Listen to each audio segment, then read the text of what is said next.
તો નમસ્કાર મિત્રો ચૈત્રભાઈ વસાવાના સમર્થનમાં 2 જુલાઈના રોજ એટલે કે આજે ડેડિયાપાડાની અંદર મહાસભા યોજવામાં આવી છે અને ચૈત્રભાઈ વસાવાને સપોર્ટ કરનારા તમામ લોકો ત્યાં આવવાના છે કે ચૈત્રભાઈ વસાવાને ખોટી રીતે ફસાવ્યા છે અને ચૈત્રભાઈ વસાવાને કંઈ પણ તેમનો ગુનો નહોતો તો પણ આ લોકોએ 7 વર્ષની સજા તેમને સંભળાવી દીધી. એ કારણોસર બધા લોકો ભેગા થવાના છે અને ચૈત્રભાઈ વસાવાને સપોર્ટ અને ચૈત્રભાઈ વસાવાના સમર્થનમાં આવવાના છે અને આજે આ સભાની અંદર બહુ મોટા ખુલાસા કરવાના છે. એટલે જો તમે આપણી ચેનલમાં નવા આવ્યા હો તો ચેનલને સબસ્ક્રાઇબ કરી દેજો, કેમ કે તમામ વિડીયો જે પણ હશે તેની માહિતી તમને મળતી રહેશે. તમામ જે સભાની અંદર વાતો થશે એની માહિતી તમને મળતી રહેશે. તો મિત્રો અત્યારે બધા લોકોનો એ સવાલ છે, આદિવાસી ભાઈઓનો એ સવાલ છે કે તમે ચૈત્ર વસાવાને આ ખોટા કેસમાં કેમ ફસાવ્યા? કેમ કે ફોરેસ્ટ અધિકારી સાથે આ જે બબલ થઈ તેના ઉપર તો 7 વર્ષની સજા ના થાય ને, એવો તો એમણે કોઈ એવો હુમલો બીજો એમના ઉપર કર્યો નથી કે તેમનો જીવ લેવાની પણ કોશિશ કરી નથી. તો ચૈત્રભાઈ વસાવાને 7 વર્ષની સજા કેમ થઈ? એનું કારણ શું છે? અને ચાલો ચૈત્રભાઈ વસાવાએ કદાચ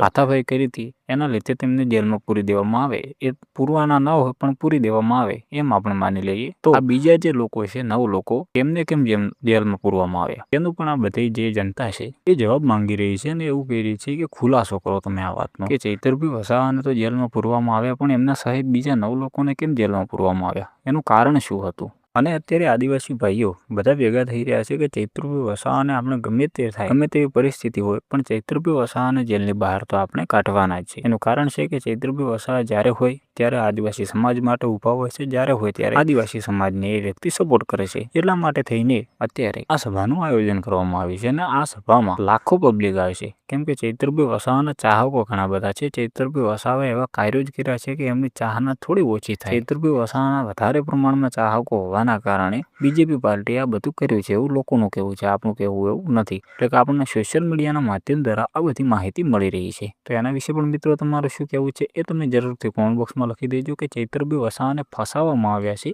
કે ચૈત્રભાઈ વસાવાની ભૂલ હતી. તમને શું લાગી રહ્યું છે એ તમે જરૂરથી કોમેન્ટ બોક્સમાં લખી દેજો.